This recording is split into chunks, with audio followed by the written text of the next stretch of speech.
Halo sahabat religi, berjumpa dengan saya Mega Dewi dalam program Sukma Podcast. Sukmaku, sukmamu bersama untuk negeri. Sahabat religi, apa yang kalian pikirkan jika mendengar mengenai Kementerian Agama? Nah, kali ini kita akan menggali lebih dalam mengenai Kementerian Agama melalui Sri Kandi Kementerian Agama Provinsi Bali secara langsung. Oke, di sini ada ibu yang sangat cantik sekali, Ibu Komang Sri Marheni. Om Swastiastu Ibu. Om Swastiastu.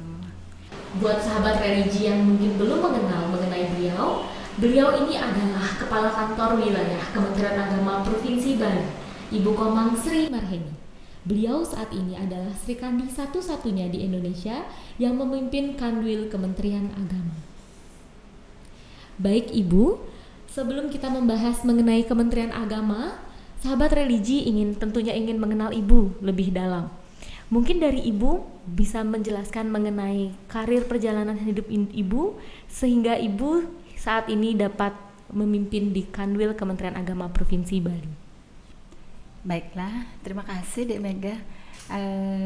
Kalau Ibu menceritakan tentang perjalanan hidup, ya memang banyak suka dukanya. Perjalanan hidup Ibu sebagai anak ketiga dari 8 bersaudara itu membuat Ibu harus bekerja keras untuk bisa sekolah, karena Ibu yakin dengan pendidikan yang tinggi kita bisa merubah masa depan. Dan hari-hari Ibu isi dengan belajar, bekerja agar bisa membantu orang tua, karena sampai akhirnya itu Ibu bisa diterima sebagai PNS di Kanwil Kementerian Agama Provinsi Bali. Karir Ibu di Kementerian Agama, Ibu mulai menjadi dari staf urusan agama Hindu, menjadi penyuluh agama Hindu. Perjalanannya panjang Dek Mega. Menjadi pembina guru di sekolah Swastiastu yang sekarang Santo Yosep namanya ya. Dan Ibu juga pernah jadi kasubsi urusan agama Hindu di Kota Denpasar. Juga pernah menjadi Kasubag Humas IKA dan KUB itu di Kanwil Kementerian Agama Provinsi Bali pada tahun 2002, itu saat bom Bali ya. Dan berikut jadi Kasih Urusan Agama Hindu di Kabupaten Badung yaitu pada tahun 2008 dan selanjutnya pada tahun 2010 Ibu dipercaya menjadi Kepala Kantor Kementerian Agama Kabupaten Karangasem. Dan berikut di tahun 2015 Ibu menjadi Kepala Kantor Kementerian Agama di Kota Denpasar. Dan berikut di awal Januari 2020 Ibu mengikuti lelang jabatan Kakanwil dan Astungkara Ibu berhasil dan dilantik oleh Bapak Menteri Fahrul Razi menjadi Kakanwil Kementerian Agama Provinsi Bali. Dan kebetulan satu-satunya perempuan yang menjadi Kanwil se-Indonesia.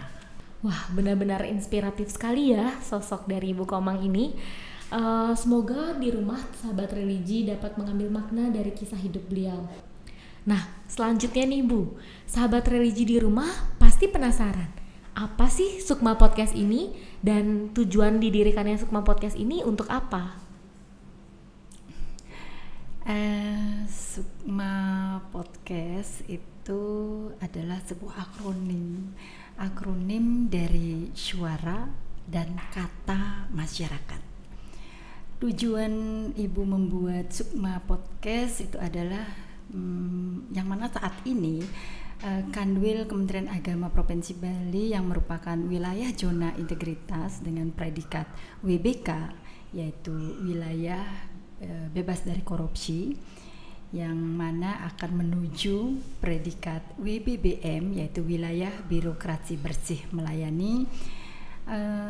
Ibu berharap mudah-mudahan di tahun depan, ini kan lagi beberapa hari aja ya, tahun depannya di 2021 ini Kanwil Kementerian Agama Provinsi Bali yang dari WBK mampu nanti menjadikan dan memperoleh predikat menjadi wilayah birokrasi bersih melayani, yaitu WBBM. Nah, untuk itu banyak harus Ibu menciptakan inovasi-inovasi dan itu harus dilakukan. Nah, salah satunya adalah adanya keterbukaan informasi yang memang harus dibentuk dalam memberikan pelayanan terbaik buat pengguna layanan, yaitu masyarakat. Dan di zaman reformasi 4.0 ini kita memang harus memanfaatkan teknologi yang digemari oleh masyarakat, khususnya masyarakat milenial. Dan podcast itu adalah media informasi yang saat ini memang sedang diminati oleh masyarakat. Itu. Baik, mungkin itu dia tadi tujuan dari dibangunnya Sukma Podcast. Terima kasih atas penjelasannya Ibu. Iya. Selanjutnya dari kami sendiri, generasi milenial tentunya masih banyak yang mempertanyakan apa sih sebenarnya tugas dan fungsi dari Kementerian Agama ini sendiri. Karena dari generasi milenial banyak yang menyangka bahwa Kementerian Agama ini adalah seperti petugas nikah atau petugas pelayan haji. Jadi mungkin di sini Ibu bisa menjelaskan sedikit kepada kami, sharing mengenai apa sih sebenarnya tujuan dan fungsi dari Kementerian Agama ini sendiri. Iya, memang secara umum kadang masyarakat belum benar-benar mengetahui ya tugas dari Kementerian Agama. Kadang-kadang juga tidak saja dikatakan bahwa Kementerian Agama bertugas hanya ngurus haji, hanya mengurus pernikahan. Dan kadang-kadang juga masyarakat menganggap bahwa Kementerian Agama itu hanya bisa ahli sebagai pembaca doa. Ya, betul. Namun kalau kita lihat sebenarnya tugas, peran dan fungsi Kementerian Agama itu sangat banyak dan kompleks sekali ya, Adik Mega.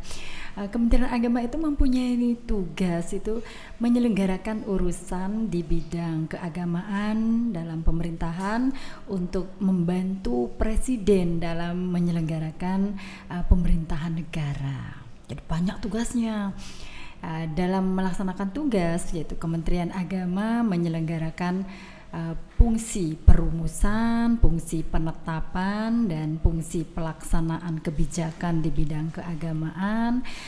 Juga yang seperti Adik Mega katakan tadi, yaitu penyelenggaraan haji dan umroh, begitu juga pendidikan agama dan keagamaan, termasuk juga pelaksanaan pendidikan, pelatihan, penelitian, dan juga pengembangan di bidang agama dan keagamaan, serta penyelenggaraan pelaksanaan jaminan produk halal yang kurang lebih itulah tugas yang diemban oleh Kementerian Agama. Jadi banyak sekali. Iya Bu, baik. Jadi itu kan sangat juga terkonsentrasi dalam zona integritas ya Bu ya. Bahkan sering sekali kita mendengar bahwa Ibu diberi julukan sebagai Serikandi Zona Integritas dengan keberhasilan Ibu sendiri yang membangun satker dari satker sebelumnya yang dapat Ibu pimpin. Nah, mungkin bisa nggak Ibu memberi kita sedikit tips dari strategi Ibu sampai berhasil membangun zona integritas ini sendiri? Strategi Ibu awalnya Ibu belajar secara otodidak ya, otodidak ingin tahu wilayah zona integritas itu yang kayak apa. Jadi Ibu tuh orangnya kepo. Kepo, ingin tahu ya, ingin tahu kalau wilayahnya zona integritas itu yang kayak apa gitu. Makanya menciptakanlah Ibu inovasi yang namanya Salak Bali ya. Salak Bali itu satukan langkah bangun layanan inovatif. Nah, untuk membangun langkah ini ada strategi yang seperti Mega sampaikan tadi. Memang Ibu membuat sebuah strategi untuk membangun langkah itu. Strategi untuk membangun zona integritas itu adalah ada langkah yang sangat-sangat strategis, yaitu langkah internal dan juga langkah eksternal, yaitu tidak internal saja tapi eksternalnya itu pengguna layanan itu sendiri. Di mana langkah internal itu ibu mulai dengan menyiapkan sumber dayanya dulu. Sumber daya manusianya harus berkualitas, mampu bekerja untuk memberikan pelayanan yang terbaik untuk masyarakat. Dan langkah eksternal yang ibu bangun adalah bagaimana kita menyiapkan inovasi pelayanan publik yang dapat menjalankan atau dapat memanjakan pengguna layanan itu sendiri. Baik, berarti zona integritas ini merupakan salah satu inovasi dari ibu. Bukan, zona integritas itu bukanlah inovasi, tapi itu adalah satu program untuk merubah wilayah yang berintegritas dan memiliki integritas untuk membuat sebuah perubahan di sebuah instansi atau lembaga agar pengguna layanannya itu memang benar-benar mendapatkan layanan yang mudah, tidak berbelit-belit dan nyaman, serta gratis tanpa biaya. Oke, berarti tujuannya adalah salah satunya untuk memajukan wilayah itu sendiri, seperti itu ya Bu ya, untuk agar wilayah tersebut dapat berintegritas. Lalu apa sih Bu kiat-kiat Ibu untuk dapat membangun zona integritas ini, dan apa sih tujuan yang ingin dicapai dalam pembangunan zona integritas ini sendiri? Kiat Ibu untuk membangun zona integritas agar zona integritas itu bisa sukses, itu memang harus ada komitmen ya. Kita harus benar-benar berkomitmen, dan itu komitmen bersama, tidak saja komitmen dari bawah saja, tetapi pimpinan punya komitmen dan komitmennya secara konsisten itu dilaksanakan, serta integritas tinggi. Hanya dengan komitmen dan integritas tersebut, yakinlah kita akan bisa bergerak dan memberikan perubahan pada kantor yang kita pimpin. Nah, sementara tujuan membangun zona integritas itu adalah untuk mewujudkan reformasi birokrasi dan good governance, yaitu pemerintahan yang baik, termasuk juga kita membangun zona integritas itu adalah untuk membuat perubahan yang diperlukan dalam sistem pemerintahan yang efektif, efisien dalam kaitannya dengan pelaksanaan tugas dan fungsi aparatur negara, sehingga diharapkan itu dapat memberikan dampak pada penurunan praktek korupsi, praktek kolusi, dan juga praktek nepotisme, sehingga pelaksanaan anggaran menjadi lebih baik, dan program-program pembangunan masyarakat itu akan bisa menjadi meningkat, kualitas pengelolaan kebijakan dan pelayanan publik juga pasti akan meningkat ya. Oke, Bu, aktivitas Ibu kan tentunya sangat padat. Apalagi saat ini Provinsi Bali menjadi ruang lingkup dari Ibu juga. Nah, bagaimana sih cara Ibu mengatur waktu antara karir dan keluarga sehingga mungkin bisa diterapkan untuk sahabat-sahabat religi di rumah? Ya, biasanya yang jadi masalah bagaimana kita bisa mengatur waktu dengan pintar ya. Kita harus cerdas dalam mengatur waktu, karena waktu itu akan berjalan begitu cepatnya. Namun kalau kita sampai ndak pas dalam mengatur, itu akan terjadi benturan antara tugas kantor dengan keluarga di rumah kan kadang-kadang. Tapi itu kan tidak boleh terjadi. Walaupun kita seorang wanita, kita harus tetap eksis dalam berkarir tanpa harus meninggalkan tugas-tugas dan kewajiban kita sebagai seorang ibu. Nah, kebetulan saja anak-anak ibu itu sudah besar semua dan mereka sangat mandiri. Syukurlah seperti itu, dan kemandirian tersebut itu sudah ibu tanamkan sejak anak-anak ibu masih kecil, sejak dini, dan ibu berusaha untuk selalu menjaga komunikasi sehingga anak-anak ibu bisa memahami pekerjaan orang tuanya. Ibu pun juga bisa memantau segala aktivitas dari mereka. Jadi quality time dengan anak-anak itu selalu ibu jaga. Nah, satu lagi nih Bu, yang terkadang sahabat religi juga heran, di umur ibu yang saat ini, bagaimana sih tips ibu dalam menjaga kesehatan?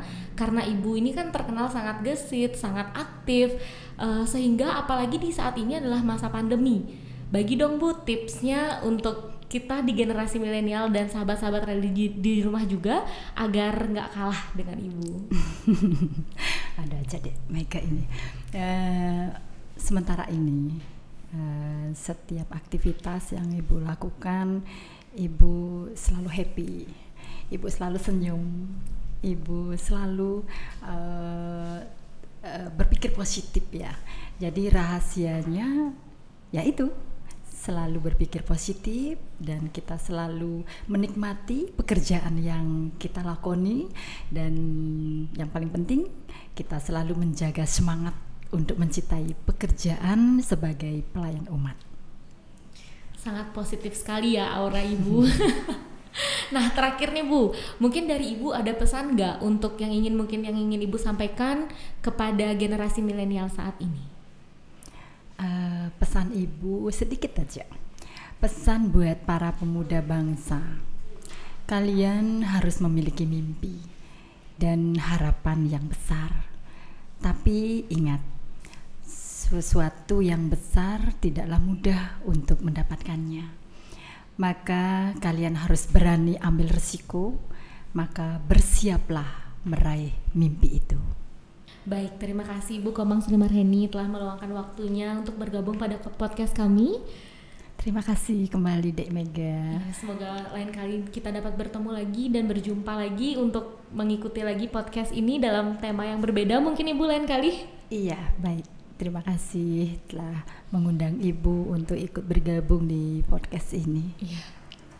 Oke, sahabat religi, bagaimana?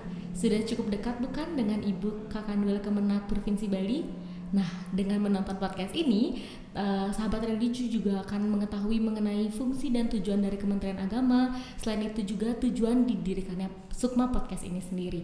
Nah, untuk itu jangan lupa terus ikuti tayangan kami dengan cara like, comment, and subscribe di bawah ini. Sampai jumpa di tayangan berikutnya.